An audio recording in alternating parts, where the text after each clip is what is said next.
Hello. I hope you enjoyed your lunch. So let me introduce my next speaker I've gotten to know over the years. And I'll ask him what's going on in his beautiful state where people seem to have lost their mind. For years, we've always joked about Florida man, and it's only a matter of time before we start joking about Arizona man. But the former governor of Arizona, now with Citizens for Free Enterprise, you'll notice one of my themes here this year, completely intentionally, is to defend the free market, because there are so many people on our side now who are new to our side, who aren't sure they believe in a free market. But also, we got this wild world of politics, and just as Georgia is one of the big swing states, the state where he used to be the governor, also one of the big swing states. And he happened to be an extremely fantastic governor who, as a Georgian who loves my state being an economic engine, I'm kind of really glad he's not there, because the new governor is not as job and business friendly as he was when he was there. But we'll talk about all of that on stage with the former governor of Arizona, Doug Ducey.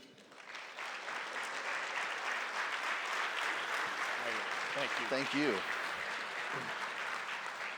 All right, so I've got to just start with, the raw political question before we get into everything else. Arizona and the Republican Party, as an outsider looking in, it just seems like we always joke Republicans like to snatch defeat from the jaws of victory, and it just seems like you guys in Arizona really want to do that sometimes. Well, I think first I want to say thank you for having me here. It's great to be here. I'm a big fan of yours, Erick. I think you are a voice of reason on the right. I think we've had a void since Rush has left us, and I want to thank you for standing in the gap. Oh, that's very flattering. Thank you. Thank you very much. I also think I can really legitimately make the case that Arizona is still a center-right state, and I'd offer a couple statistics.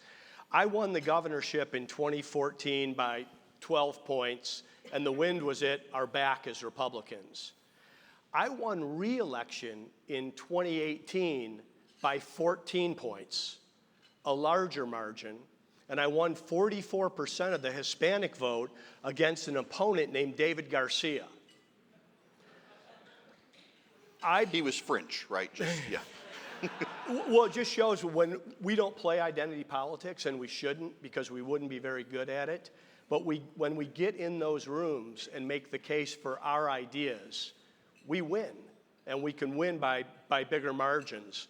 But candidates matter, campaigns matter, and I think if we would have had the proper nominee for governor in 2022, we would have won by 8 or 10 points.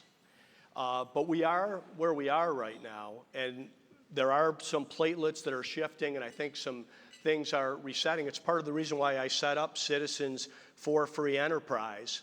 We want to educate and advocate for free enterprise, but we also want to activate voters on timeless, evergreen principles that really differentiate our country.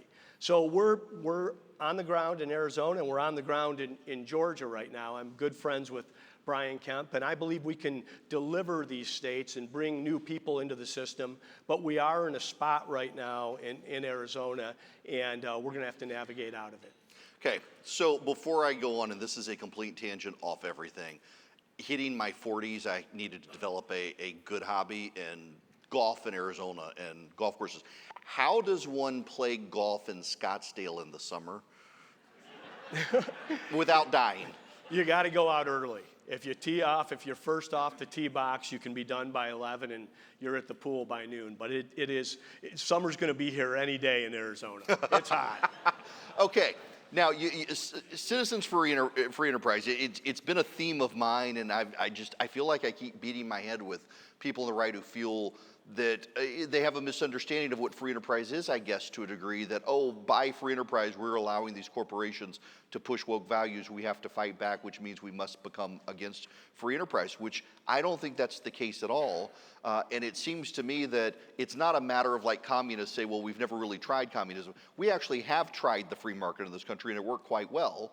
But now we've gotten to a point where both sides seem to want to have the power to pick the winners and losers, which only does perpetuate corporations carrying out a political agenda. We don't beat Democrats by becoming them. And I have spoken out against this big government republicanism that I see creeping in on the right, because I think we're only sharpening the knife that the left will eventually use on us. There's a lot of freedoms that are worth fighting for in this country, and they've been articulated by your previous guests very well. Freedom of speech, freedom of assembly, freedom of religion. But it really has been this freedom to pursue the American dream, to seek opportunity that has helped differentiate our country. I mean, part of the reason we are so consequential around the world is because our economy has been so innovative, and we have created such wealth that it's funded the greatest military force in the history of the world, and it's allowed us to overcome a lot of the stupid spending decisions that have happened in Washington, D.C. And if we're to lose that, then so much of our might dries up, and we need to be the spokespeople and the defenders and the advocates of free enterprise and proper free enterprise principles. The other thing I want to say is, I think you can see by the net inflow into Georgia, I'm very proud that Arizona is among the fastest growing states in the country. Americans vote with their feet. Voters are smart, and so are consumers. Look what they've done and how they've punished some of these corporations that have made really poor, woke decisions. You say that about Arizona and Georgia, and the thing we both have in common, although probably we still have it worse than you guys, is the traffic because of all these people coming in. Californians do not know how to drive. No. You should see when it rarely rains in Arizona, then it's real trouble with the Californians. It's like snow here, yes. Okay, I want to go back to identity politics because one of the terms that infuriates me, and I understand why people use it, is either a Hispanic voter or a Latino voter, except these are people from Mexico, Guatemala, Honduras, Venezuela, Brazil, Argentina, Peru, and we're treating all of these people from different life stories in different countries as if they're just this one homogenous group, and that's what the left does, as opposed to, on our side, it seems like we used to say, you're from Guatemala, but you want to be an American, welcome. I think for me, one of the eye-opening stories, there were several, but there's a very successful individual in Arizona named Ernie Garcia. He's the Carvana individual. And he was a bundler for Barack Obama and a committed Democrat. He left the Democratic Party. He wasn't a big fan of mine when I first started running for office. And then he saw how I came into some of these rooms and spoke to people, and he decided to support me. And I said, Ernie, what was the conversion? And he said, you're talking to everybody as if they're Americans. And my thing is, if you're a citizen and you can vote, you're an American, not a hyphenated American. You're an American. And I really found out, and Arizona was the first state in the nation to pass universal ESAs, educational savings account. We were the first state to get it over the finish line. And that was most powerful in some of our more hostile rooms where there weren't a lot of Republicans, but there were people whose children were trapped in schools that weren't doing all that well. And they had the same value that they wanted to work hard, climb the economic ladder, and wanted their children to learn something of value in school. And they were the ones that helped get those votes. You know, you mentioned that I had this defining moment when I was first starting in radio when Governor Nathan Deal here fought for charter schools in the state, and it was the NAACP and black church pastors who were opposed, and I started getting this massive number of black women calling my program. I'll never forget this one woman she called. She was crying the entire time she was on radio, explaining that she worked 2 jobs to keep her family together. Her mother came over in the morning to get the kids ready for school while she went to work. While the kids were at school, she came home, took a nap, went to another one. She wanted to help the kids with homework. With Common Core, she didn't understand how to teach them math. They told her she could come in. She just wanted a way to get her kids out of the school, and so she was supporting the charter school reform. And then you had Arizona and you had Florida, and you've seen these demographic shifts towards the right. largely because of the school choice issue. And I sometimes, like Republicans, why aren't all of you embracing this issue? Well, every Republican governor should be embracing this. This is the biggest issue at the state level. The most amount of spending in every state budget is in K-12 education. And in so many places, K-12 education is failing. It's been flatlining since 1982. It took me all of 8 years to get this done, and at some points I didn't think I would be able to get it done. Nobody had done it before, and it was actually during COVID and 2020. The leader of the Black Mothers Forum, a woman named Janelle Wood, somehow got into the governor's office during the George Floyd riots. I had called out the National Guard and put out an 8 p.m. curfew, and Janelle was unhappy with me. She said, "My students don't feel that they can have their voice heard, Governor, and they're angry." And I said, "Janelle, no reason for them to be angry. They can have their voices heard peacefully until 8 p.m. and then they can get a good night's sleep." She wasn't happy, but she said, "I wish there was something that we could agree on." And I said, "How do you feel about school choice?" And we began a conversation that led to her sitting next to Angela Ducey, the First Lady, in my final State of the State, when I said from the podium, 50 years ago, politicians stood in the schoolhouse door and wouldn't let minorities in. Today, politicians stand in the schoolhouse door and won't let minorities out. These kids are trapped in failing public schools, and it's time to set these families free. Janelle Wood, a Democrat, led the standing ovation. The African American pastors, not one of them a Republican, whipped the votes. We passed this by one vote in our House and one vote in our Senate. Now it's passed in 13 other states around the country. We're on the 1 yard line in Texas and the 1 yard line in Tennessee. This is the one reform that can truly renew our nation and reform K-12 education and put parents in charge of their children's education. Amen to that. I remember that speech too. And it was such a good line that resonated, and it does seem to me we have all these people, like I was talking with Vice President Pence, that there's been this battle, I think, on the Republican and the Democratic side is American idea or is it just a country? When it's both, there's so many people who want to come to the country and be one of us, but they want to come because of the story and the idea. And it just seems like we have so many people here in the country, largely non-white, who are shut out of the story because their kids are shut into the public school. I'm a conservative. I'm just not angry about it. Well said. My friend Bill Lee in Tennessee says that, and I tell him I use it sometimes with attribution, sometimes without. But I do think when you look at, you had Ron DeSantis here earlier, you had Brian Kemp.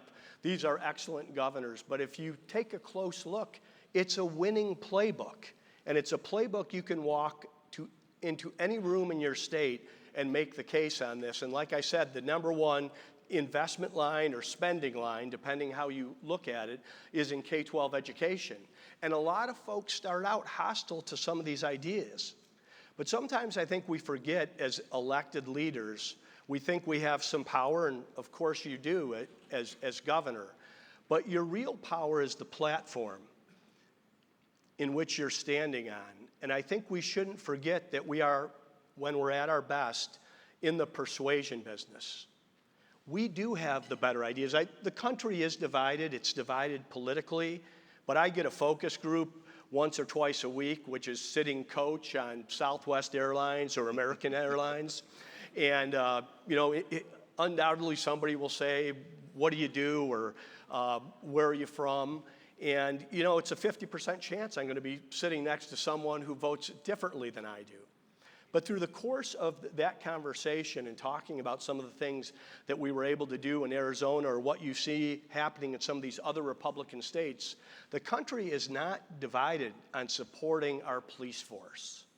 They are not divided on proper spending around infrastructure or divided on giving parents a choice so their kids can get a better education. And when we make those ideas properly, we win. Our ideas properly presented are winners. And it's not a 51-49 winner, it's an 80-20, it's a 90-10. And if we could find our way back to that, I think we'd be winning a lot more elections and making a lot more headway for the hearts and minds of the American people. So let me talk to you about Citizens for Free Enterprise, because a lot of people, when they leave office, they go join some think tank, and you decided to impose the burden on yourself of starting a group. Why start a group as opposed to what's out there? What niche do you see that you feel called to really fill? So I was really blessed as a governor. I had a great campaign team. I came from the private sector. Cold Stone Creamery was my company. It was started in Arizona, and I'll tell you, it's a great primer. You open up 1,440 ice cream stores in all 50 states. You get a real idea on what the economic policy is of that state. I've got to stop you there, because now I got a bone to pick with you. Do you know how much money my son makes me spend every week because of you now? Well, God bless you. We just got one down the street from us. It's terrible. It's good for you. My wife, who's on this diet kick and like pulls UPS trucks for fun, discovered the peanut butter ice cream blend at Cold City. You are a problem for my family. We'll have this conversation after we're done. There might be some free ice cream in it for you. So the point I wanted to bring up is I was blessed with a very good campaign team and then a great policy team. It was when I became the chairman of the Republican Governors Association, and we had 38 governors races over the last 2 years, and I was able to see what was going on around the country. And thank goodness we have great governors like Brian Kemp, who had an incredible record and an excellent team. And also thank goodness that Stacey Abrams was not a very good gubernatorial candidate. Amen. I hear she's a great president of Earth. I love that line. But one thing I think we have to give Stacey Abrams her due on is she registered 800,000 new voters in the state of Georgia, a state that President Trump lost by 11,000. We today have 2 Democratic senators in the state of Georgia and 2 Democratic senators in the state of Arizona.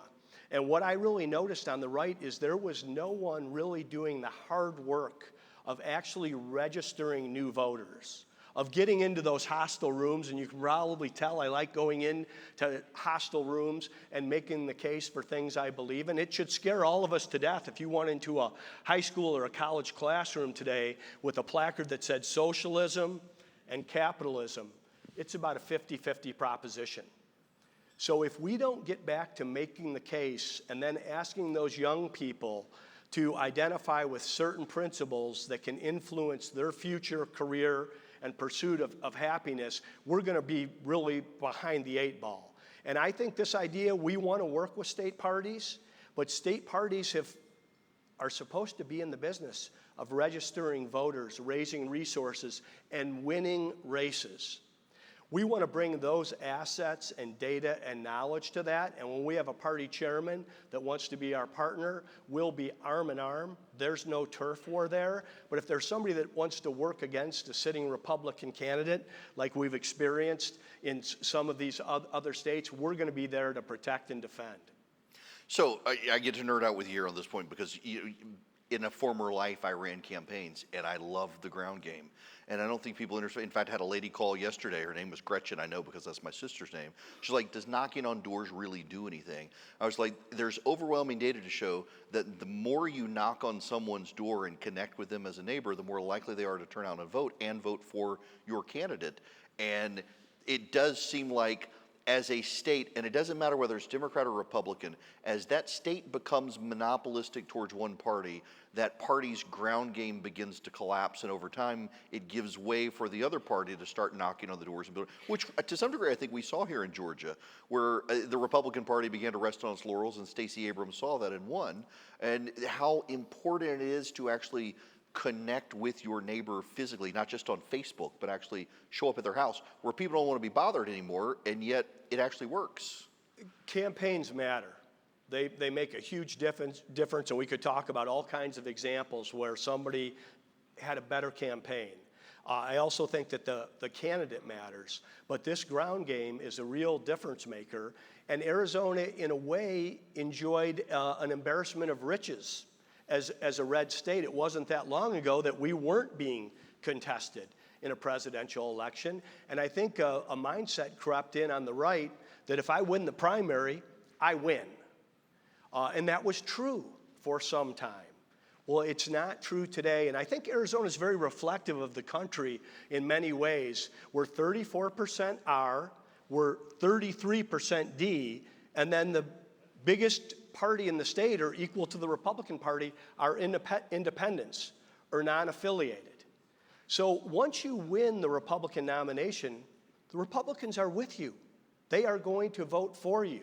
It's getting into those larger rooms where people are undecided or don't think about politics the way we do or with the same amount of intensity. And that's why I talk about this thought of presenting our ideas and persuading people, because when you make the case, there may not be that applause at the end of every line in these independent rooms, but people leave discerning that this is someone with an agenda, and it's action-oriented. And this will affect my life and my children's lives in a better way. Another thing that I think we fall into is we think because Californians are moving to a state that it's going to immediately corrupt it.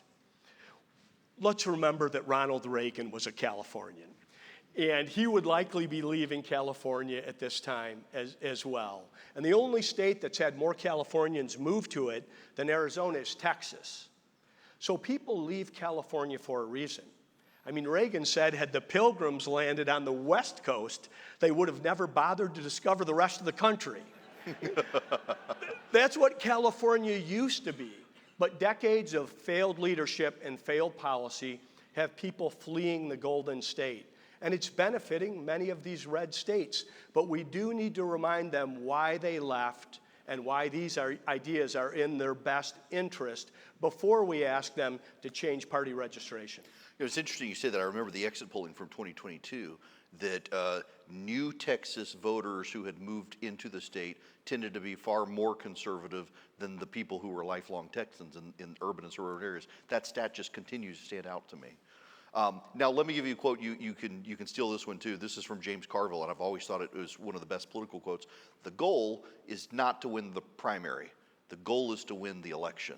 And I do think more and more we see Democrats and Republicans both make mistakes by trying so hard to win the primary. They put themselves out there in such a way it actually makes it harder to convince independent voters to win the election in the general. That's why I say that the candidate matters, because there is some discipline that's necessary in the campaign, and we should have raucous primaries. I mean, they should be competitive. The more the merrier. The water's warm. I think there were 14 candidates in my primary in 2014, and some of them were saying some outrageous things where they would maybe be tagged as the most conservative individual in the race. But my mindset was I wanted to be the most electable conservative in that race, and I didn't think there was any victory in winning a primary and being disqualified for a general. So that's why I say you have to know what you believe, and you have to be able to communicate it both in 30-second debate answers and also long-form interviews. And then you have to get out and make the case. Like Margaret Thatcher used to say before James Carville, win the argument, then win the vote. I want to go back to something you said earlier where we risk as conservatives if we forget what works, sharpening the knives the left uses to get us with. When I bring this up on radio and even with people here in the room perhaps, and the argument, the pushback I get so often is that we never actually do the things to prevent the knives from being sharpened, and so we might as well sharpen the knives and use them ourselves. And there is this, I think, creeping belief for a lot on the right that we're unilaterally disarming in ways that won't disarm the left. My argument has always been we've got to disarm the left, and we do that by getting rid of the power altogether. Throw the ring back in the volcano. How do you talk to people about that? Well, I really try to make the case around the power that the consumer has, and there's examples that you can point out. The way that you really hurt these companies is to choose another product and to go elsewhere. And I do think we've been given a gift. I always think the other side is they've been at work for decades. And they have climbed into the wormwood of academia and a lot of these boardrooms. And we see it under different guises of ESG or DEI or CRT. But once we've gotten our arms around that, we've made a real headway in having the pendulum swing back to the right. And I think that's the only way we can do it, because if, God forbid, we were to have some success on these ideas from a big government perspective and then they take power, think of what they could do with the powers that they saw under COVID. I don't know that there were many silver linings during COVID-19, but I do think there were two. One was school choice. We would have never gotten ESAs done in Arizona until parents saw what their kids were being taught or not taught over those little screens. They saw the indoctrination, and something that didn't pass in 2017 passed by a large margin, and they couldn't even get the signatures to recall it. The other silver lining of COVID is I think people really saw the difference between conservative leadership and democratic leadership. I mean, these democratic governors were closet authoritarians, locking down their states, mandating masks, demanding everyone get a vaccine. And it really was, if it wasn't for the red states, America would not have been open. But our red states were open. Our kids are doing better in those places. The economies are thriving, and Americans are moving to those places. And now I think people better understand the differences between the two parties. Okay, as we're winding down here, I want to go back to Arizona. My family, we vacationed in Sedona several years ago. We've been trying to get back. That is a beautiful area. Beautiful. But also, the amount of crystal shops and like flaky people in Sedona was very, very interesting.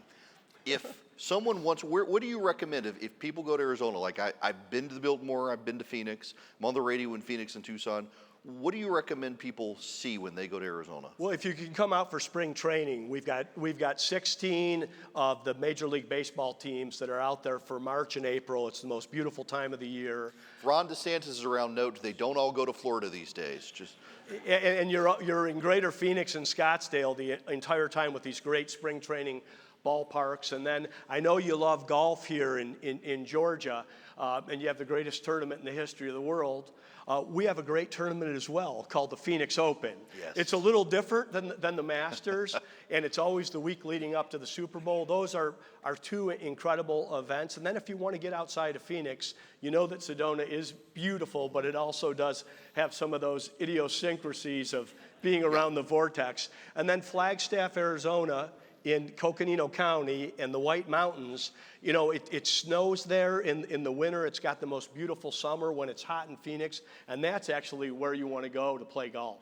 You say that my daughter took a field trip to the Grand Canyon, and they went through Flagstaff, and it was like late March or April, and it was just snowing everywhere in Flagstaff. So beautiful area, and I love to like telescopes and look at stars at night. Talk about a dark city. Beautiful open sky. It's fantastic. So what's next for you? You're focused on Citizens Free Enterprise now. Does something come next for you? Do you have something on the horizon? Well, I loved being governor. Of course, I loved leading Cold Stone Creamery as well. This has been a great transition for me to be a part of something with a purpose that keeps a foot in our cause that I think can make a difference as we navigate through where we are right now. I think I have an act or two left in me, but we'll let the future roll out and we'll see. Well, listen, I can't thank you guys enough. One, for your help in putting this together with Citizens for Entrepreneurs. And two, just sitting here on stage and hanging out with me. I always enjoy our conversations. It's a great crowd. Gives me a real jolt of positive energy. Thank you. Thank you for all you're doing. Thank you. I appreciate it. Thank you so much. If I can and I really, you and this freaking ice cream company, the amount of money I spend.